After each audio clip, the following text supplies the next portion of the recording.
Welcome to the podcast.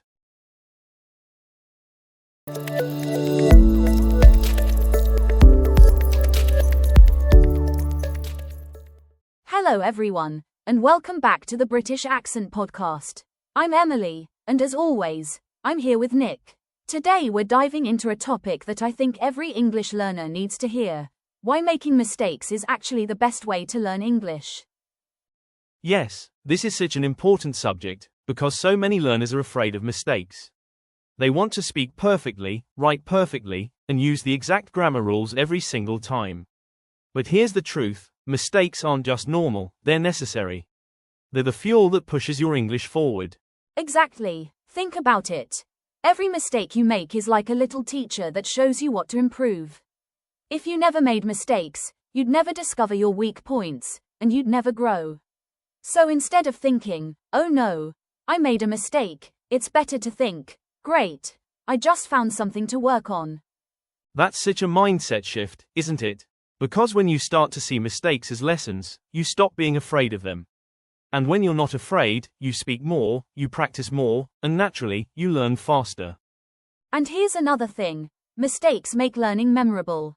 If you use the wrong word in a conversation and someone gently corrects you, you'll probably never forget the right word again. The mistake actually cements the knowledge in your brain. That's so true. I remember when I was learning Spanish, I once used the wrong word in a cafe, and the waiter laughed kindly and corrected me. I was a bit embarrassed, but because of that mistake, I've never forgotten the right phrase. That one mistake taught me more than hours of studying from a book. I love that story, and I think many of our listeners can relate. Sometimes the lessons that stick the most are the ones that came from a little awkward moment. Absolutely. So today, we want to explore not just why mistakes are helpful, but also how you can use them to your advantage, how to build confidence around them, and how to stop feeling embarrassed when they happen. Yes, because confidence is key. If you can reach the point where you actually welcome mistakes instead of fearing them, you'll unlock a whole new level of fluency. Exactly. And maybe a good place to start is with the question: why are so many learners so afraid of making mistakes in the first place? That's a really good question, Nick. I think one big reason is the way many of us were taught languages in school. We were graded, marked in red ink, and every mistake felt like failure. So it's no surprise that learners carry that fear into their speaking practice. Yes, and I'd add that cultural factors can play a role too. In some cultures, mistakes are seen as shameful or embarrassing, and people worry about losing face if they get something wrong. But language learning is messy by nature. Nobody can do it perfectly the first time. Right. Another reason is the pressure learners put on themselves. They think, if I make a mistake, people will think I'm not smart, or they'll laugh at me. But the reality is, most people admire you for even trying to speak in another language. Exactly. And honestly, native speakers don't expect you to be perfect. They expect you to communicate. If you get the message across, even with mistakes, that's already success. That's so true. And actually, mistakes can even create connection. Imagine you say something a bit funny or unusual in English. Sometimes people smile, laugh kindly, and it becomes a moment of bonding. Instead of seeing that as negative, it can actually be a positive interaction. I like that perspective. And here's something important: mistakes are feedback. They show you exactly what you need to work on next. If you notice that you keep using the wrong tense, for example, that's your brain saying, "Hey, spend a little extra practice here."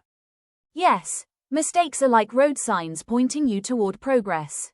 Without them, you wouldn't know which direction to take. And once learners start seeing mistakes as signals rather than failures, they stop being obstacles. Instead, they become stepping stones. That's beautifully said, Nick. And I think this brings us to a practical question. How can learners change their mindset so they stop fearing mistakes and start embracing them? One of the first steps is self-talk. The way you talk to yourself after making a mistake really matters. If you say, "Ugh, I'm terrible at English," your brain starts believing it, and you lose confidence.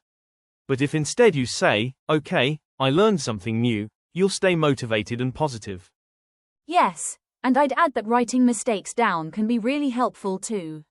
For example, if you mispronounce a word or mix up grammar, Jot it in a little notebook or even on your phone. That way, the mistake doesn't just disappear, it becomes a clear reminder of what to improve. That's such a good tip. And here's another: practice in safe spaces. If you're afraid of making mistakes in front of strangers, start by speaking with a trusted friend, a study partner, or even by recording yourself. Once you get comfortable, you can gradually push yourself into bigger conversations.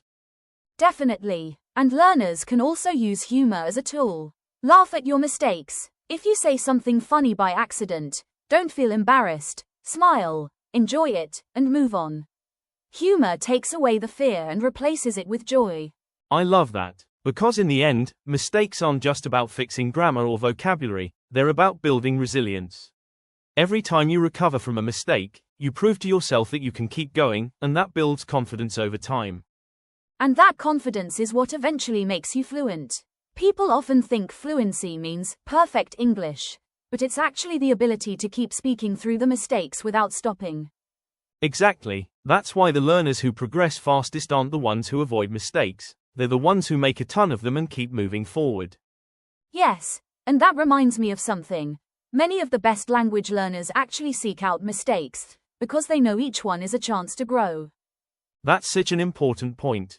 And maybe now we can talk about practical examples, like real situations where making mistakes actually helps you learn faster than studying alone. Great idea. Let's take the example of ordering food in a restaurant. Maybe a learner wants to say, "I'd like a glass of water," but instead they say, "I want glass water." The waiter still understands, maybe even repeats back, "Oh, you'd like a glass of water." That small mistake teaches the learner the right phrase in a real-life moment, and it sticks so much better than memorizing it from a textbook. Exactly, because it's connected to an experience. And the emotion of that moment, maybe a tiny bit of embarrassment, maybe relief that the waiter understood, actually strengthens the memory. That's why people often remember their mistakes years later, but they forget grammar drills from last week. Yes, another example is pronunciation. Let's say someone mispronounces beach in a way that sounds like a very different word. People might laugh kindly and then explain the difference. It's a little awkward, but after that, the learner will never forget the right pronunciation. I've seen that so many times. And you're right, Emily, the emotions attached to a mistake make the lesson powerful. Mistakes are emotional learning moments. And here's another situation, when learners join conversations with native speakers. Maybe they use the wrong tense or the wrong preposition, and a native speaker corrects them in the moment. That correction is golden. It's free, it's personal, and it's exactly what the learner needed. Yes, that's one of the fastest ways to learn. And it only happens if you're brave enough to step into the conversation, knowing that mistakes will come. If you avoid speaking to avoid mistakes, you also avoid growth. Exactly. And that's why we say making mistakes is not just okay, it's the best way to learn. They're like little shortcuts to fluency. And maybe this is a good moment to remind listeners, mistakes are not permanent. Once you learn from them, they actually disappear, because your brain upgrades the old pattern into a better one. Yes, it's like stepping on a wrong stone while crossing a river. You wobble, maybe you get a little wet, but then you adjust and step stronger onto the next one. That's a great image, Emily. So, I think the next thing we can explore is how to actually use mistakes as active learning tools, instead of just letting them pass by. One of the best ways is reflection. After a conversation, think back. What mistakes did I make? How did people respond? What can I do differently next time? That way, you don't just make a mistake and move on, you actually turn it into a lesson. Yes, and if possible, write it down. Keep a mistake journal where you record the things you often get wrong. Over time, you'll see patterns, like maybe you keep confusing in and on, or forgetting the S in he runs. Those patterns are your roadmap for improvement. And don't forget to celebrate those mistakes, too. Because every mistake you've written down and learned from is a step closer to fluency. The more you embrace them, the faster you'll grow.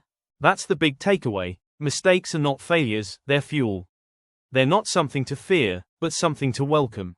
So the next time you say something wrong, instead of thinking, "Oh no," try thinking, "Perfect.